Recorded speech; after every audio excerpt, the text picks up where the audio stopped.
जय श्री राधे। हरे कृष्ण कृष्ण कृष्ण हरे हरे, हरे राम राम राम हरे हरे।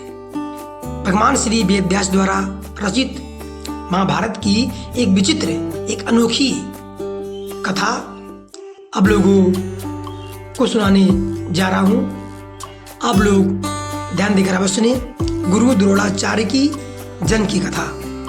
आइए कथा के माध्यम से कथा का रसपान करते हुए जानते हैं कि गुरु द्रोणाचार्य का जन्म कैसे हुआ था। गुरु द्रोणाचार्य के जन्म की कथा एकदम विचित्र है।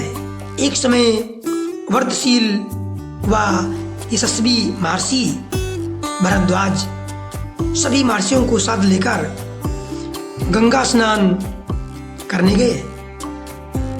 वहां पर घृताची नाम की रूपवती अप्सरा को गंगा स्नान कर भीगी पतले धवल वस्त्र में लिपटे बाहर निकलते हुए देखा। किसने देखा? महर्षि भरद्वाज जी ने। उस अप्सरा को भरद्वाज जी ने देखा। अप्सरा का भीगा अंग प्रत्यंग उस धवल वस्त्र में ऐसा लिपटा हुआ था मानो उसके कोमल तन पर कोई वस्त्र ही ना हो। उसके कोमल तन पर कोई वस्त्र है ही नहीं। ऐसे मदमस्त भरी नवयौवना को देखकर भला किस पुरुष का मन विचलित नहीं होगा। अतः उसे देखकर भारद्वाज के भी मन में काम वासना का वेग जागृत हो गया। इस प्रभु की लीला ही है। ऐसे महर्षि के मन में काम वासना का होना ये भी एक विचित्र बात ही है। ये भी एक विचित्र बात ही है। महर्षि भरद्वाज जी अपने को संभाल नहीं सके। उनका वीर स्खलित होने लगा। तब ऋषि ने अपने वीर को द्रोण नामक यज्ञ पात्र में रख दिया। उसी पात्र से द्रोण का जन्म हो गया। उसी पात्र से द्रोण का जन्म हुआ। अब द्रोण का जन्म हुआ। अब द्रोण का जन्म हो गया। अब आगे देखिए।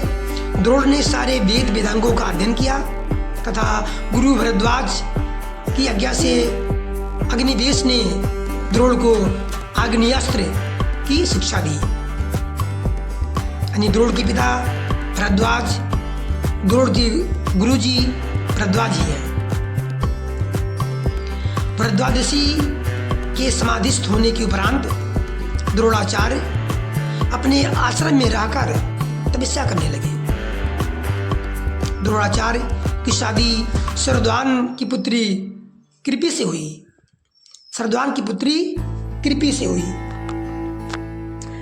कुछ समय पश्चात कृपि के गर्भ से अश्वत्थामा ने जन्म लेते ही उच्चे श्रवा यानी अश्व के समान, घोड़े के समान, स्थाम अर्थात शब्द किया, घोड़े जैसा शब्द किया, घोड़े के समान शब्द किया। इसीलिए द्रोणाचार्य ने अश्वत्थामा नाम करण कर दिया।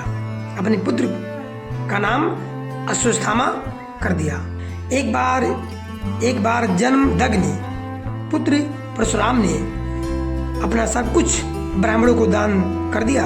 मात्र उनका शरीर व उनकी दिव्य अस्त्रों के सिवा कुछ भी नहीं बचा था। यह सुनकर महेंद्राचल पर्वत पर जहाँ की परशुराम रहते थे, द्रोणाचार्य पहुँच गए और परशुराम जी का अभिवादन कर अपने आने का कारण बताते हुए उनसे प्रयोग रहस्य और उपसंहार विधि के साथ सारे शस्त्र मांगे। परशुराम जी ने तत्काल तथास्तु कहकर उन्हें सारी विद्या, सारी शिक्षा दे दी। द्रोणाचार्य एक बार पांचाल देश के राजा द्रुपद के यहाँ पहुंचे। द्रुपद व द्रोणाचार्य एक ही गुरु के यहाँ शस्त्र विद्या सीखने से घनिष्ठ मित्र हो गए थे। छात्र जीवन में एक दिन द्रुपद ने द्रोण से कहा था, हे दोस्त, एक दिन मैं जब पांचाल देश का राजा बन जाऊंगा तो आपको अपने राज का आधा हिस्सा दे दूंगा, अपने राज का आधा हिस्सा दे दूंगा। ये द्रुपद ने द्रोण से शिक्षा के दौरान मित्र होने के नाते बात कही थी। द्रोणाचार्य पारिवारिक जीवन व्यतीत करते हुए निर्धनता में गुजर बसर कर रहे थे। एक दिन द्रुपद द्वारा कही गई बात को याद करके सोचा कि द्रुपद के यहाँ चलो, आधा राज ना सही परंतु वहां से इतना सारा अपार धन तो मिल जा सकता है जिससे पूरा जीवन गुजर जाएगा। क्योंकि यहाँ गए और अपने प्रगाढ़ मित्रता की याद दिलाई, परंतु द्रुपद ने राजा होने के अभिमान में द्रोण को पहचानने से मना कर दिया और बोले, आप हमारे दोस्त कैसे हो सकते हैं? मित्रता अपने बराबर वालों में होती है। मैं राजा हूँ, आप एक साधारण व्यक्ति हैं, आपसे हमारी मित्रता कैसे हो सकती है? यह असंभव है। ब्राह्मण, तुम भ्रम में हो। ये कहते हुए तुम्हें शर्म आनी चाहिए। यदि कभी ऐसा हो भी जाए तो वो समय के व्यतीत होने के साथ ही समाप्त हो जाती है।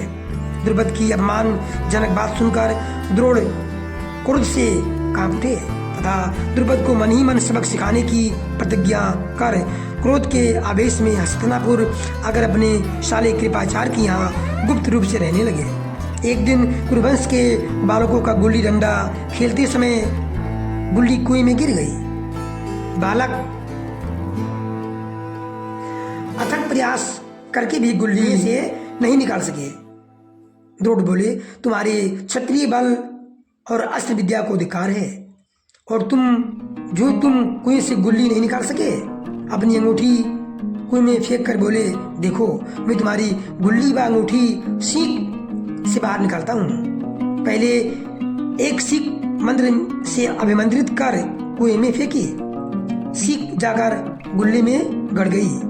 फिर दूसरी, फिर तीसरी, फिर चौथी, इस प्रकार एक एक करके कई सीख फेंकी जो एक दूसरे में जुड़ते हुए कुएं के ऊपर तक अंतिम सीख आ गई। उसे पकड़कर ऊपर खींच लिया, गुल्ली बाहर आ गई।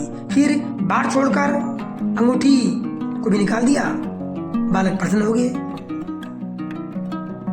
ये खबर जब पितामह भीष्म ने सुनी तो उन्हें समझते हुए देर न लगी कि द्रोणाचार्य ही है। उन्होंने द्रोणाचार्य को हस्तिनापुर के राजकुमारों